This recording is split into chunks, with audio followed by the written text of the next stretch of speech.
سلام دوستانو. یو دوست لیکلی دی چې سلام علیکم ډاکټر صاحب، یو پوښتنه مې درڅخه درلوده. زموږ یو خپلوان دی د شپې لخوا په خوب کې خبرې کوي. که د دې علت او تداوی یې راته ووایاست. ستاسو منندوی به اوسو. خلک هر څه وایي، موږ یې په اندېښنه کې اچولي یو استاد. ښه، اندېښنه خو مه کوئ ورور.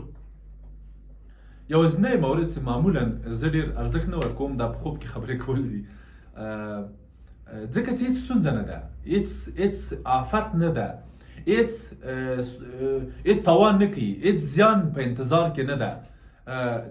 دا ډېر ځله په ګډوډیو پورې اړه نه لري. دا ډېر ځله اروایي ناروغي نه ده.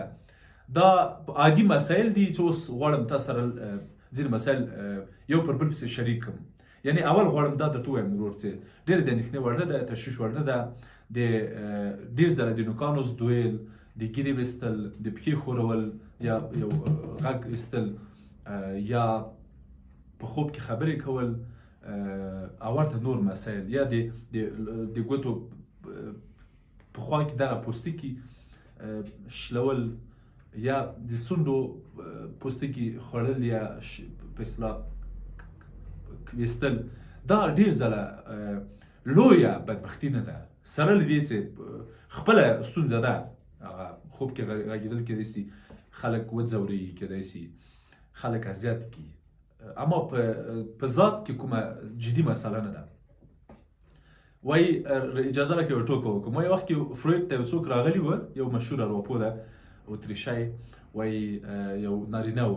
وایي ورته ویلي و چې والا زه په خوب کې خبرې کوم فروید صاحب، دا به څنګه شي؟ وایي فروید ورته ویلي چې اندېښنه مه کوه، د خوب ستونزې دونه جدي خبره نه ده لکه دا اوس ما تاسو.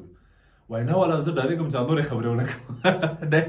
ده کوم هغه درلوده لکه چې کوم ناوړه کارونه یې کول، هغه ډارېده چې بېګا ته په خوب کې ونه وایي چې هغه مېرمنه یې پرې خبره نه شي. که داسې موارد دي نو بیا د اندېښنې وړ ده. اما په هر حال تاسو د خپلو ورځنیو چارو اصلي ګزارش نه ورکوئ په خوب کې. تاسو په خوب کې پرته وایي، په خوب کې غیر مرتبط ډیالوګونه کاروئ، غیر مرتبط کلامونه کاروئ او ادبیات مو توپیر کوي، فرق کوي. په هر حال د څو ستونزو لامل ده. معمول د سټرس لامل ده، معمول د یو عادي سټرس نښه ده. اوس کېدای شي تاسو ووایئ چې ښه استاد یو وخت ته ویلې چې دا ستونزه نه ده، اوس وایئ چې د سټرس نښه ده، ځکه چې سټرس هم ستونزه نه ده ورور. سټرس خو کومه هغه نه ده که نه، اروایي ګډوډي نه ده که نه. موږ ټول سټرس لرو. سټرس اروایي ګډوډي نه ده. سټرس یوه ستونزه ده، سټرس یو فشار ده، سټرس یو هغه ده، یو تنګېدل دي، سټرس یوه تنیدګي ده، سټرس یو او ترکېدل دي، سټرس یو بېقراري ده، یو تنګنا ده، یو کم هغه ده، وخت کمیږي تاسو سره. سټرس یعنې تاسو سره امکانات کمیږي. سټرس یعنې تاسو ورخطا کېږئ. اما دا خو ناروغي نه ده، موږ ټول دا ستونزه لرو. معمول دا ده. اما په کمو حالاتو کې، په لږو حالاتو کې چې هغه په ژور خفګان پورې اړه لري، ډېره کمه فیصدي ژور خفګان نښه ده چې موږ کولی شو شک پرې وکړو چې کیدای شي ژور خفګان ولري کس. نو خو هغه ډېر احتمال په اصطلاح کم ده، ځکه چې موږ کله چې څوک ژور خفګان ولري بیا ډېر په خپل د په خوب کې خبرو پسې نه ګرځي. ژور خفګان په خپل ذات کې نورې کیسې لري، نور مسایل لري چې هغه که ورته پیدا شي فرد ته، شخص ته، نو بیا هغه ځوري او خوري یې په اصطلاح. دویمه مسله د بېخوبۍ مسله ده. بېخوبي او ستړیا بله یوه لویه مسله ده چې معمول ستاسو په خوب کې غږوي او هغه مو راپاروي، ستونزه درته پیدا کوي. یعنې که بېخوبي لرئ، بېخوبي حل کوي. که کومه بله ستړیا لرئ یا فشار لرئ چې کیدای شي سټرس هغه حل کوي، د خوب خبره مو پخپله حل کېږي. ډېر ځله یو کار ته ډېره اندېښنه، ډېر تشویش خلک په خوب کې غږوي. دا مسله که حل سي، د خوب مسله پخپله حل کېږي، د خوب مسله پخپله له منځه ځي.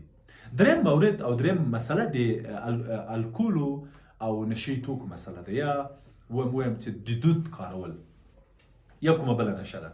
هغه عزیزان او هغه دوستان چې نشهیي توکي کاروي یا الکول خوري، شراب خوري، معمول چې موږ کله تجربې حاصله کړي، ما خپله شخصا مراجعین لرل، نو هغوی چې لیدل سوي دي دوی الکول کارول، یا یې سګرټ وهل، یا یې قیلون واهه، چلمونه یې وهل، یا پخوا وخت کې چلمونه وهلي دي. نو دا هم د دې لامل ګرځي چې موږ په خوب کې خبرې وکړو. درېیمه مسله مورد او څلورم مورد او دلیل کله کله په خپله هم حل کیږي. یعنی که موږ او تاسو پسې هم نه ګرځو، اندېښنه ورته ونه کړو، تشویش هم ورته ونه کړو، زړه هم ورته ونه خورو، کله کله په خپله هم حل کیږي، کله کله په خپله هم له منځه ځي، کله کله له خپله په خپله حل سي. یعنی خوب کې موږ یو وخت کې غږیږو یو څه موده وروسته بیا هېڅ نه غږیږو. دی بل د حل لار ده تقریبا، یعنی چې وخت ځواب درکوي، وخت یې حلوي. او وروستی مورد چې غواړم اشاره ورته وکړم، کله کله دوا هم کومک ورسره کوي. یعنی ډېر ځله چې موږ یوه ستونزه لرو، یو فشار لرو، یو ناروغي لرو، ناراحتي لرو، بیا زموږ عزیزان ډاکټر صاحبان ته ځي، هغوی لږ آرام بخش ورکړي، مسکن ورکړي اروایي، او هغه ستونزې چې حل سي، زیاتې د خوب ستونزه هم حل سي. نو دا بیا ډېره لږ د ما له مسلک نه وځي، دا خبره په سایکاټریست پورې اړه لري، تاسو یو عصبي او عقلي کس ته ورتلی سئ. اما زه هیله کوم چې په ډېر کوشش مه کوئ چې ورته سئ، ځکه چې تاسو بیا دوا وکاروئ د یوې وړې مسلې په خاطر، نو کیدای سي دوا بیا نور مسایل درته وزېږي.